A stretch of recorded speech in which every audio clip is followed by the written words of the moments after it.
Yo, what is Pump Maniacs? We're back again with another reaction video, guys. Look, man, we got Kenya. Geography Now Kenya, man. You guys have been telling me to check this one out, guys. So here we are. Shout out to Kenya, man. Shout out to all my Kenyan subscribers out there. We're about to go ahead and check this out. If y'all new to the channel, we on the road to half a milli, man. So smash that sub and like the video. That's really good for the channel if you like the video. But let's go ahead and get right into this, guys. Yeah, dig this episode? You're gonna be doing this the entire episode, aren't you? Yeah, you want to get paid, right? Yeah. Yeah, then act surprised every time that comes up in a script. Oh, that's so funny. Wow, I totally see what you did there. Good boy. It's time to learn geography. Now! Hey everyone, I'm your host Barbs. We are back in Africa, and I'm sure you've heard of at least a little bit about Kenya, whether it's where your Starbucks brew was imported from, or if you've seen those jumping Maasai people, or if you want to make another cliche Obama joke. Kenya seems to take the spotlight most in East Africa. It's made a name for itself. Now let's see where it is. Oh, whose Starbucks coffee come from Kenya? The name Kenya is roughly derived from the words of various dialects meaning God's resting place. But didn't coffee originate in Ethiopia, though? When you see what's going on, you'll understand why. First of all, Kenya is located in East Africa, transected in the south by the equator, surrounded by five countries, with a decent-sized coast along the largest lake in Africa, Lake Victoria, as well as the Indian Ocean to the east. The country is divided into 47 semi-autonomous counties. Ethiopia. The capital and largest city, Nairobi, which has its own county in itself. The largest cities after Nairobi would be Mombasa and Nakuru. However, the busiest airports would be the three international hubs, Nairobi Jomo Kenyatta, Mombasa's Moi International, and Eldoret International. As mentioned in the Ethiopia episode, they have a dispute over the Elemi Triangle with Ethiopia and South Sudan, as well as the incredibly packed Migingo Island in Lake Victoria, where over 130 people live on only 2,000 square meters of space. I mean, you're probably wondering, why do they all stay there? Couldn't they just spread out to the bigger adjacent Usingo Island with much more space? Shut up! That's why! Transport in Kenya is pretty developed compared to the other African states. Railway service runs between the coastal Mombasa all the way to the border of Uganda. Roads connect to virtually all their neighbors, a ton going into Tanzania, Uganda, and Somalia, whereas the two main ones that enter South Sudan and Ethiopia are the A1 and A2. Nairobi is cool because it's the only city in the world with a national park and game reserve. Some parts only 7 kilometers from downtown, giving this unorthodox view of wild animals juxtaposed to cityscapes in the background. Anyway, some areas of interest throughout Kenya might include places like the National Peace, Love, Unity, and Silver Jubilee Monuments, the Jomo Kenyatta statue, the Giraffe Center and Giraffe Manor Hotel, where you can literally have giraffes come up to you, Bomas of Kenya, the ruins of Gedi, Narni, Takwa Milinga, Dani. Every time I see it, bro, that just remind me of that one girl, bro.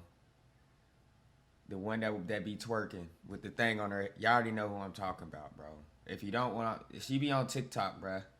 Of Kenya, the ruins of Gedi, Narni, Takwa Milinga, Dani, Pate, and Shaka. Siu and Lamu Fort, Uhuru Gardens Memorial Park, Hyrax Prehistoric Site and Museum, Nairobi Gallery, African Heritage House, the Carnivore Restaurant, the Nairobi Railway Museum, George Adamson's Grave, Kitengela, Iten, Home of the Champions, and the Maasai Ostrich Farm, where you can ride ostriches if you are not too heavy. However, that list of man-made structures pales in comparison to the natural wonders Kenya is known for. Which means we gotta transition into the next part. Hey, Ken!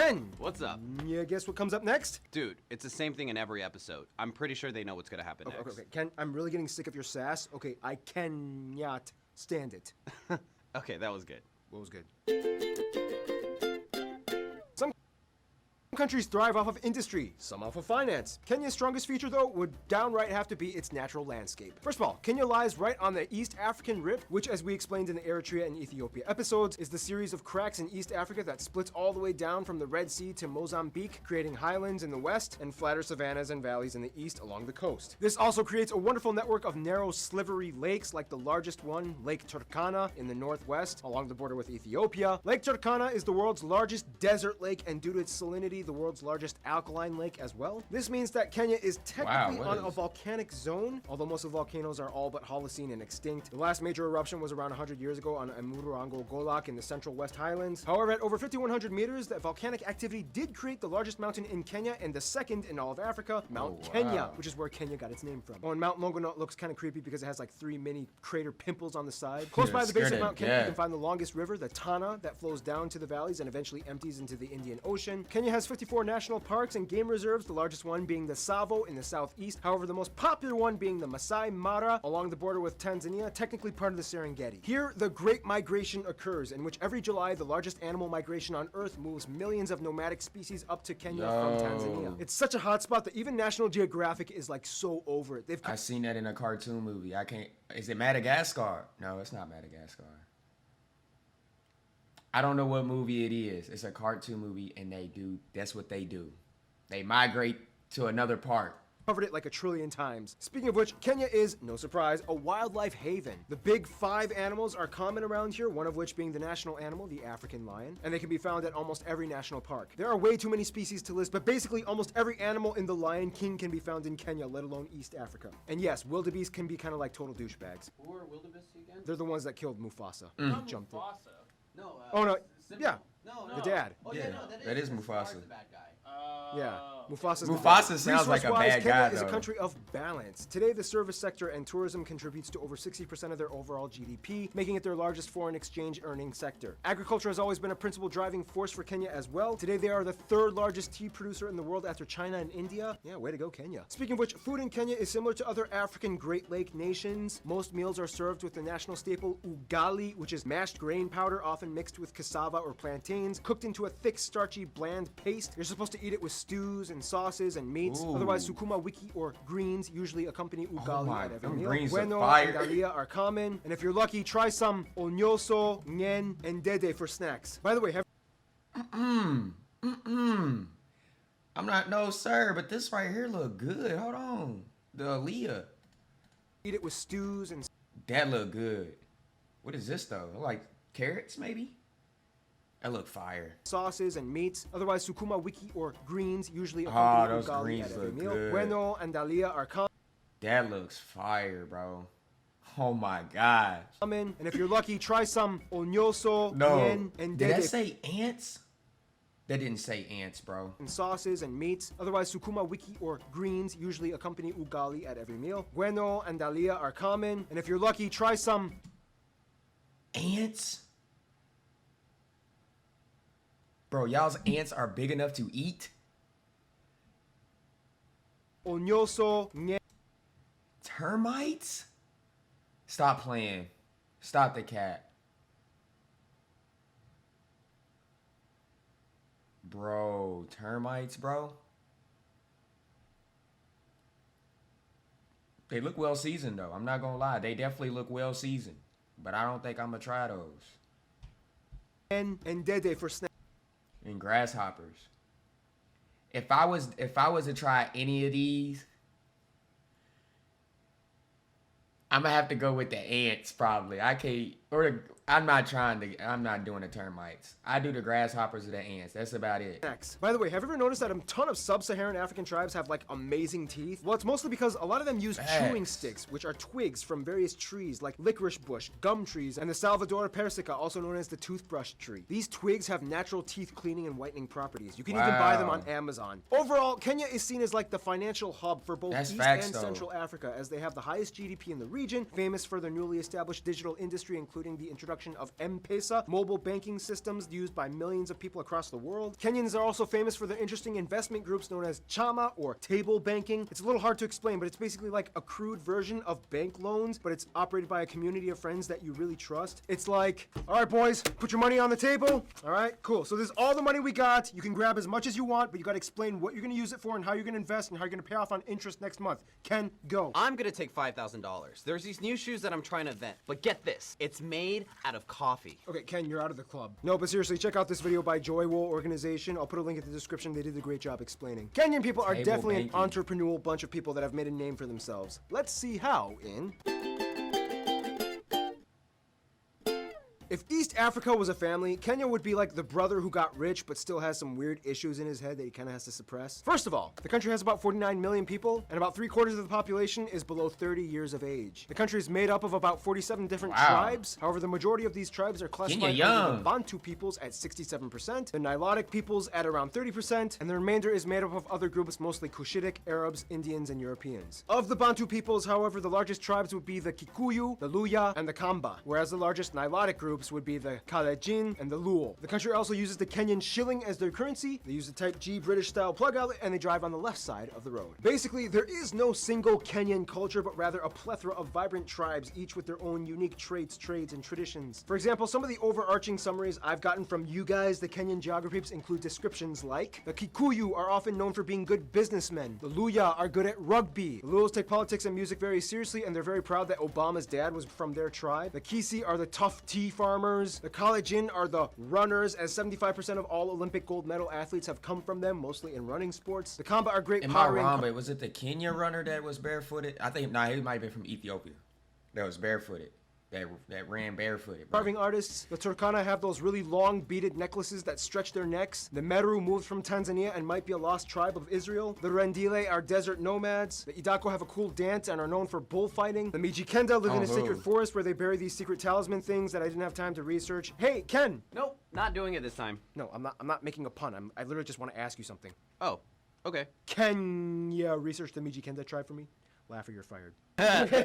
But the most famous and well-documented tribe would probably be the Maasai, semi-nomadic herders found in both Tanzania and Kenya, largely in touch with their ancient traditions, known for their svelte, tall bodies, unique customs, high-jumping dances, wearing this thing known as a shuka cloth, which comes in various patterns, usually with red or blue on it. I bought this when I was in Tanzania. I never actually thought I would use it for anything, but 10 years later. Although dozens of languages exist, in Kenya there are two official languages, English and Kiswahili. Kiswahili is estimated to be spoken by about 100 million people all across East Africa, and it is the only African language in the African Union. Many words are actually influenced from I know a little bit of Amharic. Arabic, though. as Arabic merchants and slave traders came in at the turn of the first millennium. no In fact, the Swahili. word Swahili comes from the Arabic word Swahil, which means coasts. Kenyan Kiswahili is known for being quite brash and blunt, whereas the Tanzanians are polite and proper. For example, a Tanzanian might say, "Tafadhali, naomba uniuzie maziwa," whereas a Kenyan might say, "Nataka maziwa." Fun side note, the words Hakuna Matata are actually Swahili. However, the opening lyrics of the Lion King's Circle of Life song are actually Zulu from South Africa. Yeah, you know what I'm talking about. Yeah. That's fire. Yeah, that's all Zulu. History will take way too long to explain, but in the quickest way I can put it, early fossils of Neolithic hunter-gatherers, probably Khoisan people, Cushitic and Nilotic pastoralists probably move in from South Sudan and the Horn of Africa. Bantus come in and start farming and introduce iron. City-states pop up along the coast like Mombasa. Arabs and Persians come in and start trading for goods and slaves. Kilwa Sultanate, a Portuguese guy comes in and observes things. Omani Arabs come in, the slave trade is in full force. Portuguese come in the 17th century, start trading with Omanis. This Chinese guy stops in and observes things. Kiswahili becomes the lingua This franca. Chinese Vasco guy. da Gama takes a peek. Short-lived Wanga Kingdom. The Germans make a short-lived protectorate until the British finally come in and colonize. Tea starts growing, railroads get built. Tons of Indians come flocking as indentured servants. dang. World War I, the Brits and Germans agree to avoid conflict in colonies. This guy doesn't listen, attacks. The Brits get mad and attack from behind in Zambia because clearly he forgot that it was also colonized by the Brits. Princess Elizabeth is in a hotel in a national park when she gets a call saying that her father died and now she is Queen Elizabeth. Mau Mau Uprising, independence in 1963. Jomo Kenyatta is a hero. More years loaded with controversy. 2002, he's not allowed to run again for president. A few massacres and a drought, and eventually they get back up and move on. And that's where we are today. Unfortunately, one of the biggest issues Kenya is faced with today would have to be tribalism. Today's scuffles and arguments still do occasionally occur between certain groups. However, it's not so bad, but let's be honest, it's still kind of noticeable. Most of the drama is underground, and they still work heavily off of a bribe culture. The average Kenyan pays about 16 bribes per month just to get by in small situations in daily life. They even have a word for it, kitu kidogo, which means small thing. Nonetheless, if there was a phrase that kind of summarized Kenya, it would probably be tibin, which translates to something like one last blow for triumph. And clearly it's been kind of a thing for Kenya as they become like a poster child for East Africa. Some famous people of Kenyan descent or from Kenya might include Field Marshal Dedan Kimathi, Emekatili Wamenza, mother of the resistance, Uhuru Kenyatta, Charity Ngilu, John Kiriamiti, Ezekiel Kemboi, Kipchoge Keino, Lupita Nyong'o, Paul Tergat, I know Dennis her. I was like, I'm waiting. I'm like, dang, I gotta at least know somebody. Menza, But, mother I of know- the I resistance, Uhuru Kenyatta, Charity Ngilu, John Kiriamiti, Ezekiel Kemboi, Kipchoge Keino, Lupita I know her in a few movies. Get Out, Black Panther. She's cold. I like her. Nyong'o, Paul Tergat, Dennis Oliek, Victor Wanyama, David Matenge, aka Nameless, Stella Mwangi, Fadili William, Obama's dad, Wangari Maathai, Eric Wainaina, and probably the most famous one, Jomo Kenyatta, the father of Kenya. All right, that was a lot of info. Now let's finish off this with some tibim and get to the last final segment, the Kenya Friend is kind of zone. like the big shot of East and to some extent Central friends with Africa. Ethiopia? Let's put it this way. People in Africa moved to Kenya in hopes of getting a better life. First of all, Kenya was kind of like the shining jewel of the British East African colonies. They knew something was special about Kenya, so they introduced tea, they deliberately connected Mombasa with the West via railroad, and even after independence they remained part of the Commonwealth, and Brits make up the largest group of visitors and national citizens amongst the white Kenyan population. India has a lot of ties to Kenya as waves of immigrants were brought in by the British in the 19th century to build the Mombasa Railway. Some racial tensions existed, however, after Did he say there's a white Kenyan population? For real? shining jewel of the British East African colonies. They knew something was special about Kenya, so Just joking. I'm just joking. So they introduced tea, they deliberately connected Mombasa with the West via railroad, and even after independence they remained part of the Commonwealth, and Brits make up the largest group of visitors and national citizens amongst the white Kenyan population. India has a lot of ties to Kenya as waves of immigrants were brought in by the British in the 19th century to build the Mombasa Railway. Some racial tensions existed, however, after both countries gained independence, they started to cooperate much better. Prime Minister Nehru gave support to Jomo Kenyatta, they have a technical and economic cooperation program, they offer over 100 scholarships specifically to Kenyans, and today India makes up the 6th largest trading partner. Their best friends, however, would probably be Ethiopia, Tanzania, and Uganda. For Ethiopia, the Kenyan Mau Mau rebel group operated in Ethiopia during the uprising years. Shout They out have a mutual Ethiopia. defense agreement, especially Ethiopia. against the greater Somalia ideologists living in South Ethiopia, and Kenyans trust them like a wise uncle. Tanzania and Uganda have healthy rivalries with Kenya, but ultimately the three are like the Great Lake kings that dominate Lake Victoria. All three speak Kiswahili, they understand and piggyback off of each other's cultures, they marry each other's citizens frequently, they love each other. In conclusion, even though they may not be the most populous or largest in area, East Africa kind of revolves around Kenya. Economic and political controversies aside, they just have that certain drive that makes them stick out. When it comes to pulling through, they sure can. Yeah, do it. Stay tuned. Kitterbus is coming up next. Bro, these flags, bro. I've seen some flags that he showed that I've never seen before, y'all. Like, bro, where did he get that flag at, bro? Like, where'd that flag come from? What country is that, bro? But look, guys, comment down below what other country I should check out next on geography. Now, shout out to Kenya, man. Shout out to Kenya in the chat, man. I hope you guys enjoyed this on my commentary, my reaction. Stay tuned for the next one, y'all. On the road to 500,000. Hey, the beat go off? Hey.